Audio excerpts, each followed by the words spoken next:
Hello friends. Budget 2025 में जब से टैक्स स्लैब चेंज हुआ है और उसमें ये बोला गया है कि 87A की रिबेट वो स्पेशल इनकम पर एप्लीकेबल नहीं होगी, तब से बड़ा कंफ्यूजन है कि सर अगर हमारी सैलरी इनकम भी है प्लस कैपिटल गेन भी है तो उस कैपिटल गेन के ऊपर टैक्स कैसे कैलकुलेट होगा। अगर 12 लाख से नीचे है इनकम तो क्या वो कैपिटल गेन मतलब उसमें कवर होगा, नहीं होगा।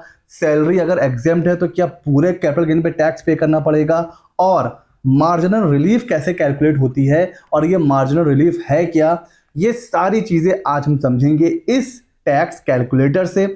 एकदम इजी लैंग्वेज में मैं आपको समझाऊंगा, सारे कंफ्यूजन आपके दूर हो जाएंगे। और हाँ, अगर आप नए हैं तो चैनल को सब्सक्राइब कर लीजिए, बहुत ही मजेदार वीडियो होने वाला है, एक एक डाउट आपका क्लियर होने वाला है।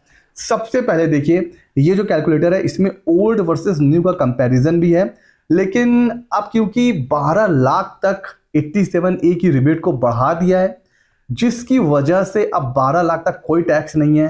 तो अगर मैं ये बोलूं कि अब ओल्ड वर्सेस टैक्स का कंपैरिजन, ये गलत है, because every possible case new tax regime will be more beneficial to the taxpayer।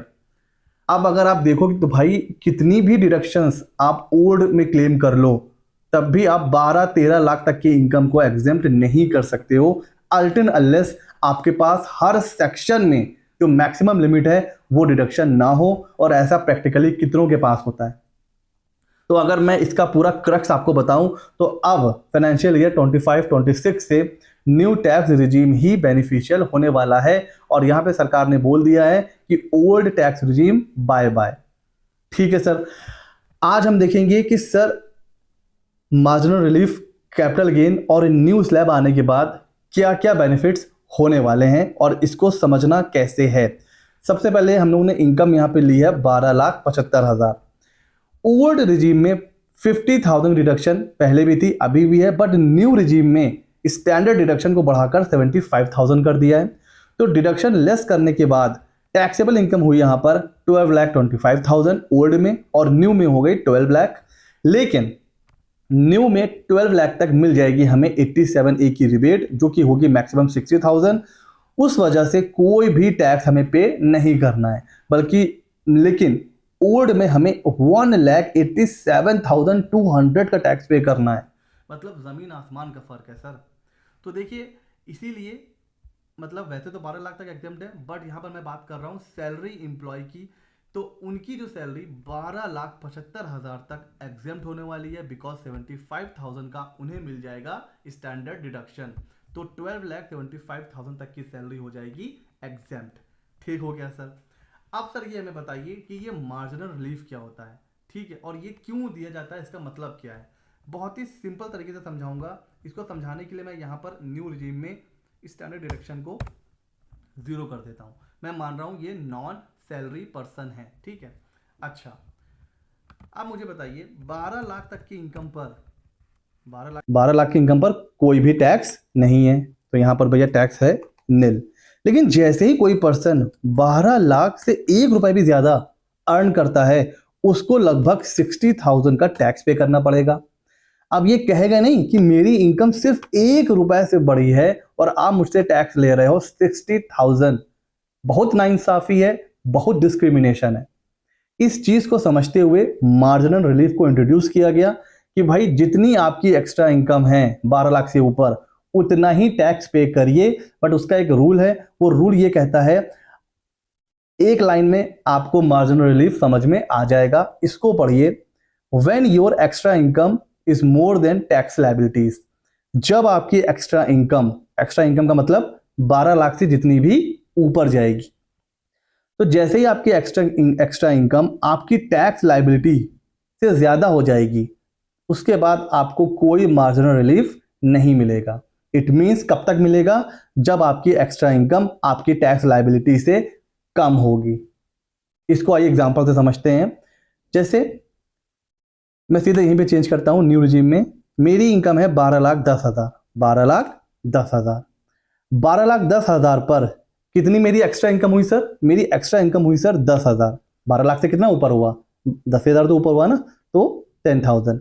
लेकिन टैक्स लायबिलिटी कितनी आ रही है, 61,500। तो 61,500 यहाँ पे देखिए, क्या एक्स्ट्रा इनकम आपकी टैक्स लायबिलिटी से ज़्यादा है? नहीं सर, कम है। एक्स्ट्रा इनकम सिर्फ 10,000 है और टैक्स लायबिलिटी हमारी जो है वो अभी ज़्यादा है। तो यहाँ पर आपको मार्जिनल रिलीफ मिल जाएगा और जितना 12 लाख से ऊपर है आपकी इनकम, बस उतना आपको टैक्स पे करना है। कितना पे करेंगे सर? सिर्फ 10,000। फिर इसके ऊपर सेस लगेगा, वो अलग बात है, बट आपको टैक्स कितना पे करना है? 10,000। इसको थोड़ा सा और बढ़ाते हैं, इसको करते हैं 12,50,000। 12,50,000। 12,50,000 कितनी एक्स्ट्रा इनकम हुई सर? 50,000। टैक्स लायबिलिटी कितनी आएगी? 67,500। क्या अभी भी एक्स्ट्रा इनकम टैक्स लायबिलिटी से ज़्यादा हो गई? नहीं सर, एक्स्ट्रा इनकम अभी भी कम है। अभी भी कम है तो आपको मार्जिनल रिलीफ मिल जाएगा। जितनी आपकी इनकम एक्स्ट्रा हुई है 12 लाख से, उतना ही टैक्स पे करना है।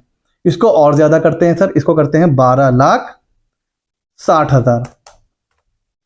अभी आपकी एक्स्ट्रा इनकम कितनी है सर? वो है 60,000। क्या अभी भी आपकी एक्स्ट्रा इनकम ज़्यादा होगी टैक्स लायबिलिटी से? नहीं, अभी भी कम है। टैक्स लायबिलिटी 69,000 है, तो अभी भी आपको मिल जाएगी मार्जिनल रिलीफ। कितनी? जितनी आपकी इनकम ऊपर है 12 लाख से, उतना ही टैक्स पे करना है। अब इसको थोड़ा सा और ज़्यादा करते हैं, 12,70,000 कर देते हैं सर। 12,70,000 पर सर क्या अभी आपकी एक्स्ट्रा इनकम वो ज़्यादा हो गई टैक्स लायबिलिटी से? नहीं सर, अभी भी एक्स्ट्रा इनकम कम है, तो यहाँ पर भी आपको मिल जाएगी मार्जिनल रिलीफ। और जितना आपका ऊपर है 12 लाख से, उतना टैक्स पे करना है। थोड़ा सा और इसको ज़्यादा करते हैं, इसको करते हैं 12,71,000। अब देखिए आपकी जो एक्स्ट्रा इनकम है वो आपकी टैक्स लायबिलिटी से ज़्यादा हो गई। आपकी एक्स्ट्रा इनकम आपकी टैक्स लायबिलिटी से ज़्यादा हो गई। अब ये रूल एप्लीकेबल हो गया, कोई मार्जिनल रिलीफ नहीं मिलेगी। जैसे टैक्स कैलकुलेट होता है स्लैब के हिसाब से, वैसे ही कैलकुलेट होगा। अच्छा सर, इसको थोड़ा सा कम कर लेते हैं। इसको हम लोग थोड़ा सा कम करके देखते हैं कहाँ तक हमें मिल पा रही है।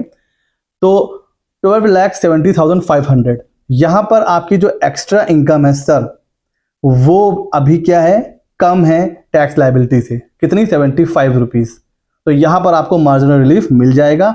जितना 12 लाख से ऊपर है, उतना आपको टैक्स सिर्फ पे करना है। तो इसको थोड़ा सा और ज़्यादा करते हैं, मैं आपको एग्जैक्ट, ये देखिए 12,70,588, ये वो अमाउंट है जहां पर एक्स्ट्रा इनकम और टैक्स लायबिलिटी बराबर आ जाएंगी। अभी भी लेकिन बराबर है, ज्यादा नहीं हुई है। इसको आप 1 रुपए से बढ़ाइए, 589। जैसे ही आप 1 रुपए से बढ़ाओगे, देखिए रिलीफ चली गई। क्यों? क्योंकि आपकी जो एक्स्ट्रा इनकम है वो टैक्स लायबिलिटी से ज्यादा हो गई। सिर्फ 1 रुपए ज्यादा हुई है, बट आपको कोई मार्जिनल रिलीफ नहीं मिलेगा। तो अगर आप नॉन सैलरी पर्सन हैं और आपकी इनकम 12,70,588 है, तो यहां तक आपको मार्जिनल रिलीफ मिल जाएगी।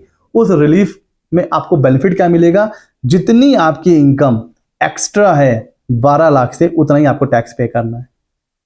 ठीक है, मार्जिनल रिलीफ का मतलब समझ में आ गया? नहीं समझ में आ रहा है, आप वीडियो को रिवाइंड करिए, दोबारा से देख सकते हैं।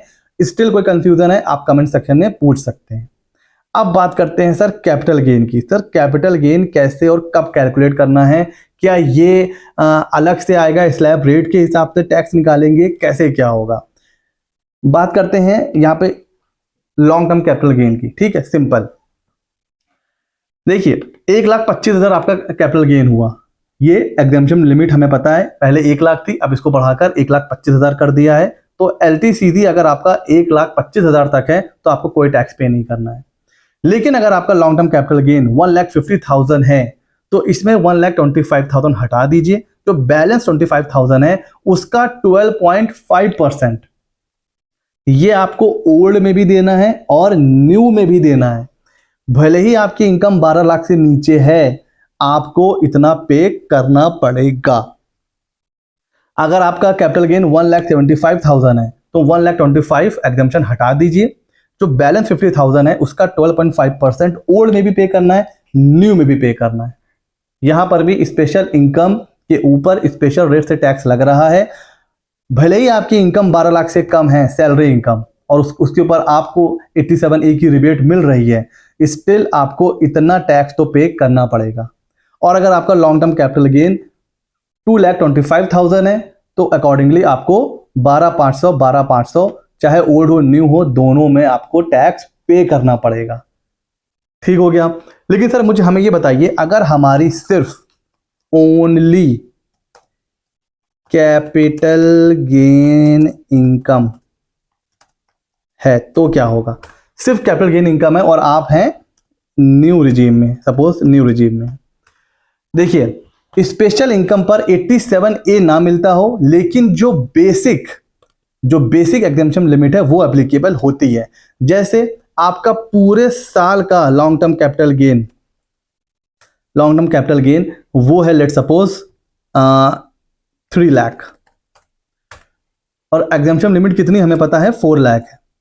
तो सर ये जो 3 लाख है ना, ये 4 लाख में कवर्ड होगा। इस केस में आपको नील टैक्स पे करना है। मींस अगर आपकी कोई और इनकम नहीं है, सिर्फ कैपिटल गेन की इनकम है, और कैपिटल गेन आपका कहां तक है? 4 लाख तक है। मैं न्यू रिजीम की बात कर रहा हूं, तो 4 लाख तक कैपिटल गेन वो आपके स्लैब में कवर होगा। तो अगर आपको कोई और इनकम नहीं है, other source, house property, salary, business, कोई इनकम नहीं है, सिर्फ कैपिटल गेन की इनकम है, और वो है आपका गेन है 4 लाख का, तो भाई वो एग्जेम्पशन जो लिमिट है न्यू रिजीम की 4 लाख, उसमें कवर होगा, और फिर आपको कोई टैक्स पे नहीं करना है। ठीक हो गया सर? तो इस तरह से हमें चीजें देखनी है। कैपिटल गेन 12 लाख तक के जो 87A की रिबेट है उसमें कवर नहीं हो रहा है, उसके ऊपर जो 1,25,000 की एग्जेम्पशन की लिमिट है वो हटाने के बाद 12.5% वो आपको देना है। इसी तरह शॉर्ट टर्म कैपिटल गेन भी आपको पे करना है। हाँ, अगर आपको उसके अलावा कोई और इनकम है ही नहीं, तो फिर जो 4 लाख की जो लिमिट है वहां कैपिटल गेन भी कवर होगा। ठीक हो गया जी? कैसा लगा वीडियो हमें जरूर बताइएगा। आई होप सारे डाउट यहाँ पर क्लियर हो गए होंगे। अगर अभी भी कोई डाउट है तो आप हमें मैसेज करके, कमेंट करके नीचे पूछ सकते हैं। एंड हाँ, ऐसे ही मजेदार अपडेट्स के लिए हमारे चैनल CA मित्र 24 को सब्सक्राइब कर लीजिए। मिलते हैं अगले नॉलेजेबल वीडियो में।